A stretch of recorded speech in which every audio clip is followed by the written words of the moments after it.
Welcome back, Chappelle. All right, so let's go ahead and get after it on this beautiful Labor Day weekend. Already played golf once, going to do it again for sure. But make sure you're getting this done right before you come back to school. So test grades are all in. Everything is updated. We started our new unit on Rome. Now remember really quickly, also this one Prezi is already uploaded to Google Classroom, and it is what the entire Rome unit will be based off of, all right? And as you can see right here, boom, we're already moving through it pretty nicely. This unit, actually a little bit shorter than the last one, right? So you need to be prepared for a test coming up in the next about 2-ish weeks, all right? But let's pick up where we left off in class, right? Where we left off in class, we were talking about the geography of Italy, right? We talked about the Tiber River running through Rome, the Alps and the Apennine mountain ranges keeping Rome protected. We talked about the coastal areas of Italy being mostly cliff and very little natural harbor whatsoever, how that was beneficial for military structure but not beneficial for trade. We discussed also volcanic ash and silt being in the Tiber River and that actually making it much more accessible to farming techniques and farmable land being much more plentiful in Italy than it was in Greece, right? So basically, we are now dealing with a culture that has a lot of similarities to the ancient Greeks in terms of religious structure, attire, diet, like things like that.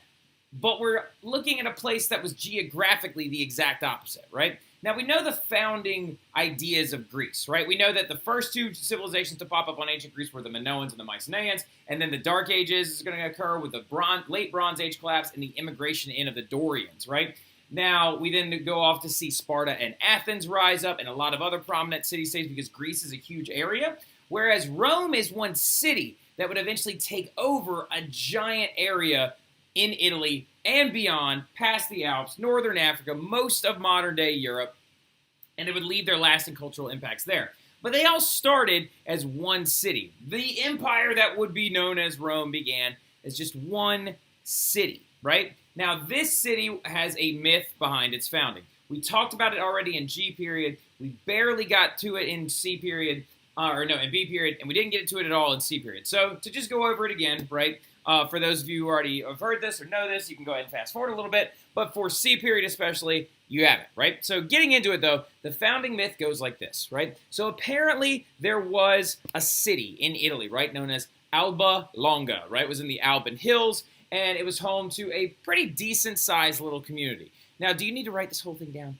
No. You only need to write down a couple of the key factors that are going to pop up here in a second, okay? Now, but in Alba Longa, there was this struggle for power, right? There was this guy named Numitor who had a brother named Abelius, I believe his name was. But anyway, it doesn't really matter because all you really need to know is that Numitor loses his throne to his brother, right?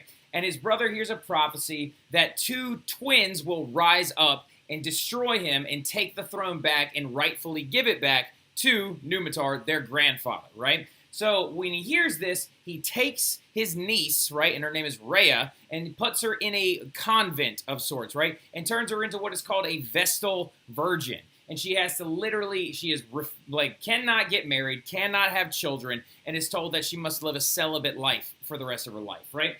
Now, what happens, though, is Rhea gets pregnant, right? And according to the myth, Rhea gets pregnant from the god of war in Rome named Mars. You know him in the Greek culture as Ares, right? So she gets pregnant with two twin boys, gives birth to them, and names them Romulus, Romulus, and Remus, Remus, right? And they can be seen right here. But some of you are immediately asking the questions like, that doesn't look like their mom. That looks like a wolf, right? Well, to continue the story going forward, the man, I cannot remember their uncle's name. It's like Abelius or their uncle that is now in control of Alba Longa, decides to tell some of his soldiers, go find those two twins that my niece has given birth to and have them killed. Throw them in the Tiber River and watch them drown, right? Now, apparently these soldiers, though, could not bring themselves to do this, and were like, I can't just sit here and kill these babies, right? And so what they do instead is they stick them in a basket, and they stick that basket on the banks of the Tiber where it is bound to flood, right? And so the waters did rise, and flood it did, and it took the twins down the river just a little ways before they were saved by this creature, right? A she-wolf named Lupa, Lupa, right? And Lupa would suckle and nurse them so that they would not die, right? kept them alive long enough for a shepherd to show up later, who would show up and take the boys into his home and foster them, and then they would grow a little bit older, and then they would see their grandfather Numitar later on in the town, etc., etc., etc. But long story short, these two twin boys rose up in power, destroyed their uncle's rule over over Alba Longa, and gave the throne back to their grandfather, Numitar, right? So very successful in military out the gate. But what they decide to do is they would decide to strike out, and they want to start a city-state of their own, right? And the city-state that they decide to settle is on 7 different hills, right? 7. They see 7 hills along the banks of the Tiber, which will provide both a military protective and also just a more accessible to farmland area for their settlement, right? So they decide to settle it on how many hills again? 7 different hills. Then they get into an argument, and they can't decide which hill to settle on, right? So you have to understand that Romulus wants to settle their new city-state on Palatine Hill, right? Palatine Hill being the origin of our modern-day word for palace, all right? So he decides he wants to settle there, but then Remus says, no, let's settle on Aventine Hill, this one over here. Romulus starts building the settlement on his own without even consulting his brother. They get into a huge argument after an augury competition, which they basically say, oh, we'll look at birds, and however many birds are over the hill, that'll be the gods telling us which hill to settle on. And so they look at all the birds, and like Remus says, oh, look, I got 6 birds. We got to settle on my hill. But then Romulus goes, but I got 12 birds. Eat that, nerd. And then they decide to settle on Palatine Hill, but they get into an argument over how they're going to rule, and Romulus ends up stabbing Remus to death and kills him, and he names the city of Rome after himself, Romulus, Rome, right? Boom. That is the condensed version of the founding myth, right? That is the founding of Rome as told by the Romans themselves. And of course, this myth would go on. There's several different iterations of it. I'm giving you the Livy version of it, right? L-I-V-Y. You don't need to write that down, but like I'm giving you this particular Roman historian's version of this particular story. And then there are several others. A guy named Ovid talks about it as well, saying that actually Remus lived until ripe old age, blah, blah, blah, blah, blah. But the big thing about it is this story is important because we will reference back to it later multiple times when we bring up certain themes of Rome, like civil war, or when we bring up like the killing of the emperors, and we bring up different ideas like that. All right, so good to know that that is the founding myth, that apparently these two twin boys who were saved by a wolf struck out to settle on 7 hills. They couldn't agree where. Romulus stabs Remus, right? So nuts and bolts of the story. But we know for a fact that that's not actually what happened, right? We know for a fact as a historical community that there's no way that mythical babies were born to a virgin and then one killed the other one and then that's how Rome started, right? This is just the story or the myth or even the legend that Romans will refer to it as later on of their mythical founding, their connection to the gods, and the idea that they were divinely sent by their god of war, Mars, to strike out and found the city. Some people actually argue also that maybe their enemies came up with this myth, that maybe the Sabines or possibly several other tribes of Italy came up with this myth to try and show how awful the Romans were later on when they were trying to take over everything. I like to use it as just like this is an ancient people trying to wrap their noggins around the idea of a very, very large empire and its beginnings. Now, that does have a real beginning, though, okay? So just so you know, there is a historical founding to Rome. There was no well, there might have been a Romulus, but we don't think he was born by divine oration to a virgin. We believe that the real founding of Rome settles around a group of people that showed up in Italy in the thousands BC, known as the Latins, right? And these Latins were the very, very first settlers of the area of which we would refer to as the modern day middle, like not modern day middle area, but the middle area of Rome, or of Italy, where Rome is located, right? The Latins apparently showed up in houses like these, which look absolutely terrible. It like doesn't have a roof. No, I'm just kidding. It's a total split section. It's just trying to show you a primitive Latin house. But you're going to see some Neolithic settlements from these people known as the Latins. And then apparently a small group of the Latins broke off and went away and settled what is now called Rome. So the Latins showed up first, a small group of them of Latin origin, right? And why are these people called the Latins? Because that is the language of which they spoke, right? They spoke of what we would refer to as modern-day Latin. So the Romans are going to be founded by these original settlers that, again, speak what we would refer to as colloquial or common-based Latin. Of course, probably, I'm sure, a primitive form of it. But another really, really important part is going to be where their original settlement is located, right? So, of course, as we talked about with the Romulus and Remus myth, Rome is going to be founded on a hill overlooking the Tiber River, right? The Tiber River being the river that they were almost thrown into. The hills referring to, of course, the 7 major hills that Rome is going to be founded on top of. And the reason why it was put there, according to a lot of Roman writers like Livy and Cicero that are going to come up later, a lot of them refer to it as Romulus in his military-like style, being able to foresee the possibility of ever being attacked and being able to be on higher ground to withstand any type of bombardment and or to be able to withstand any type of attack. Now, the bigger reason why they're going to settle on these hills, though, especially the early Romans, the real Romans, the historical Romans that actually shot off the Latin group, is going to be mainly because it's going to protect from floods, right? The Tiber River floods every single, oh God, what season would it flood? Oh, yeah, towards the spring season after, ice melt from the Alps and the Apennines, right? So the Tiber River, it, seasonally floods. When it floods and breaks its banks, the silt, the flooding that, of course, almost dragged the babies away, the silt and the volcanic ash in the bottom of the river are going to be churned up, and they're going to be left behind on the soil, creating good planting and farming conditions, right? Now, though, going forward, this right here is what we believe the map of these settlements would look like. Why is it so crusty? Why is it so, what the heck? All right, well, look. We'll look up real quick a hills map of Rome. There we go.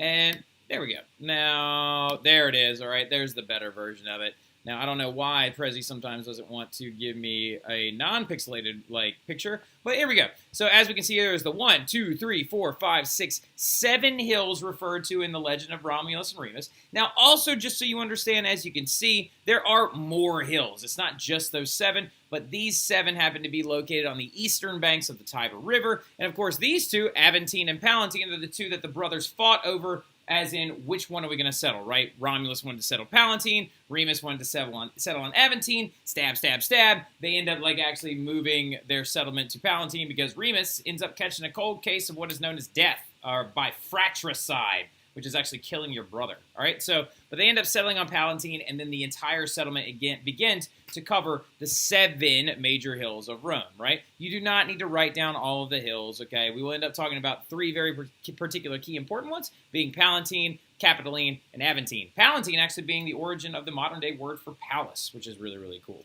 So then going forward, there we are right there, and you can actually see some other major things through the growth of Rome, because the very, very important thing which we're about to talk about now, of course, is the nearby Etruscans that are going to show up, and they're going to settle the entire area north of Rome and end up taking over a large area, including Rome itself, right? So they're actually going to be controlled by these people known as the Etruscans for quite some time. But the really good focal point to focus on is, of course, what everything's settled around. Definitely has to be the area right here in the middle, which we will talk about a little bit later, okay? Now, it's this area known as the Forum, right? F-O-R-U-M, which is like the Roman equivalent of the Agora, right? Now, but as they're settling themselves, and as these people known as the Romans begin to grow their civilization, there is a city-state and a community to their north known as the Etruscans, right? E-T-R-U-S-C-A-N-S,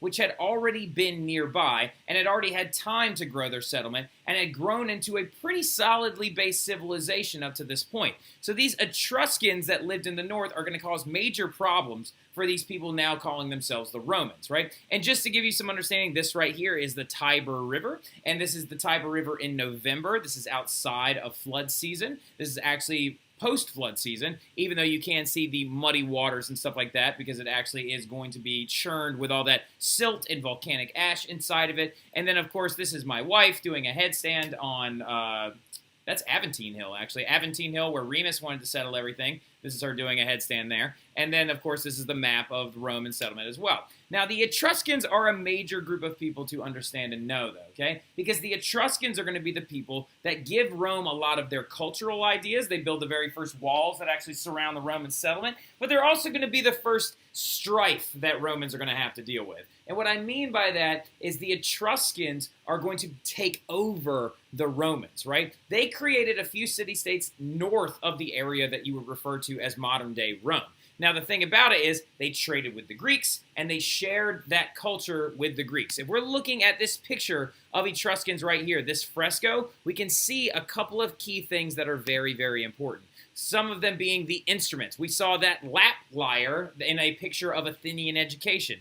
This flute right here is of Greek origin as well. The laurel wreaths, the tunics, a lot of the different and the olive trees right here are going to be major Greek things that the Etruscans are going to adopt from those Greeks. And also, they're going to adopt the phonetic alphabet from the Greeks, which is going to be the origin of the Roman Latin Western alphabet in totality. So when you wonder for a second, why are Greeks and Romans so much alike? A lot of it has to do with the cultural diffusion that was occurring in Italy long before the Romans ever even showed up. So they were kind of bound to adopt a lot of Greek cultural things. Now, the big thing about it, though, is the Etruscans are also going to build the very first walls around Rome, and they are going to rule over Rome and take over the settlement known as Rome from 753 BC to about 509 BC, okay? So the Etruscans are going to conquer and rule over the Romans for almost 200, well, actually over 200 years, for about 250 years. Now, a lot of the Romans are eventually going to expel the Etruscans, and there's a big, giant story behind this as well. And, of course, it has a lot of different Roman themes that I don't really want to talk about on the internet, including assault and things like that. It has to do with these two figures, the one Tiberian and Lucretia, and a very, very disgusting thing that happened. But what you need to know is that the Romans, because of Etruscans, gave them. And a lot of this, of course, has to do with that concept that we talk about constantly, cultural diffusion, right? Cultural diffusion is going to leave behind these major elements of Etruscan society in the Roman era. And here are three of them that are super important, right? One of them being located right there, which is the toga, right? The toga is actually a very gaudy, over-the-top, very ridiculous article of clothing, but the Etruscans wore them, and so the elite and the wealthy of Rome began to wear them as well. Later on, the senators of Rome would wear them with a purple stripe on it, which would actually clarify that they were a part of the government. And anyone who was of the wealthy patrician class would wear a toga to delineate themselves from the poor and the slave, right? Now, also, they're going to adopt the Greek alphabet that the Etruscans got from the trading with the Greeks, and this right here is going to be changed into the modern-day Latin alphabet, which is the root of our alphabet that we still use. And then this device right here, very, very important one that was adopted from the Etruscans, that right there is called a fasces, right? F-A-S-C-E-S. F-A-S-C-E-S, right? A fasces, right? You will hear me say faces all the time because I've been mispronouncing it for years, apparently. But the fasces is a symbol of ruling authority, right? Etruscan leaders would have this thing in their possession to try and show the unity and the strength of the Etruscan government, right? It is wooden rods bound around an axe. This thing is still used in the modern era frequently. You will see this thing, actually, check this out. It's actually located right, okay, let's see if I can find it real quick.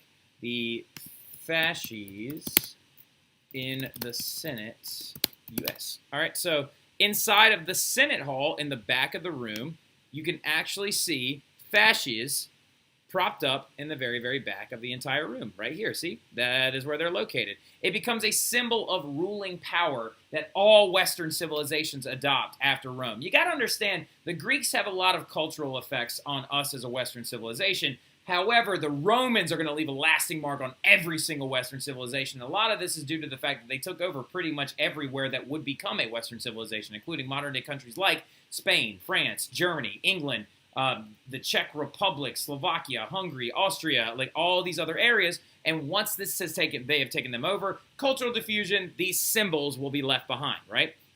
But what a fasces demonstrates is that ruling authority of the Etruscan government, and it would be eventually used as a symbol of the ruling authority of the Roman government. Now, to keep going forward, you're also going to see the Romans then begin to conquest all of Italy, right? Rome is going to fight several small wars against several different enemies, some of them being the Sabines, some of them being the remnants of the Etruscans, some of them being the Albans, and many other tribes. But the most famous conquest happens against the Aqui, or the Akai, or I gotta look up how to say them, it's going to bother me. What are they called? What are they called? I know what they're called, but I can never say. I can never pronounce this correctly. The these goofy people that sound with an A. But anyway, they are an Italian or Italic tribe that existed in Italy that began to be a very big thorn in the side of the Romans, right? Now, in this major military campaign, this original seed of power and legend inside of Roman government and culture is going to be established. And it's the myth of Cincinnatus, right? So, what you have to understand is because the Romans were having so much trouble conquering this tribe in Italy, and they were being threatened by this tribe in Italy, and they thought they might lose this war, right? So just so you understand, the Romans are going to then adopt a tradition of appointing someone known as a dictator, right? So this guy right here becomes the very first mythical dictator of Rome. Apparently, Roman officials ran up to this man by the name of Cincinnatus while he was farming outside of Rome. And they said, Cincinnatus, Cincinnatus, if you do not stop what you're doing and come help us right now, we may be defeated at the hands of this outside tribe, and we may lose everything that we have built. So Cincinnatus then apparently wiped the sweat off of his brow and then went off and fought and led the armies against the Achae, is what we're going to call them right now, or the Aquai, is going to lead the armies against them, defeat them,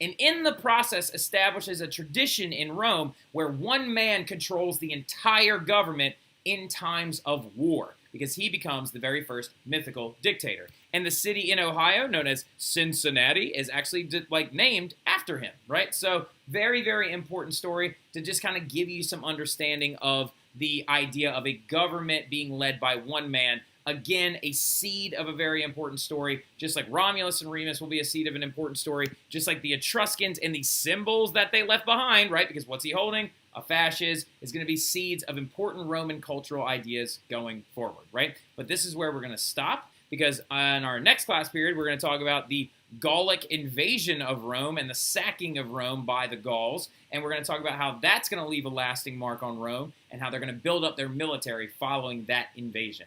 But we'll talk about that stuff later on. I will see you guys later. Y'all have a great Labor Day weekend. Be safe. Take the whole mask thing seriously, please. Don't get sick. Come back healthy, and it's going to be really, really great when you get back. By the way, when you get back, we are going to be getting ready for our next map quiz, all right? So I am posting the new map quiz stuff or the new map for the map quiz online right now. And if you go on there, you can start studying and getting ready. It's going to be your old map of the Balkans with a few extra countries added onto it. And we're going to be doing that map the day you come back from Labor Day. All right? So go ahead and bang that thing out. Study it real good. I'll see you guys soon. So for G period, it will be Tuesday. For B and C period, I believe it will be, for B period, I think it'll be Tuesday as well. But whenever you have me next, you're going to have a short map quiz, okay?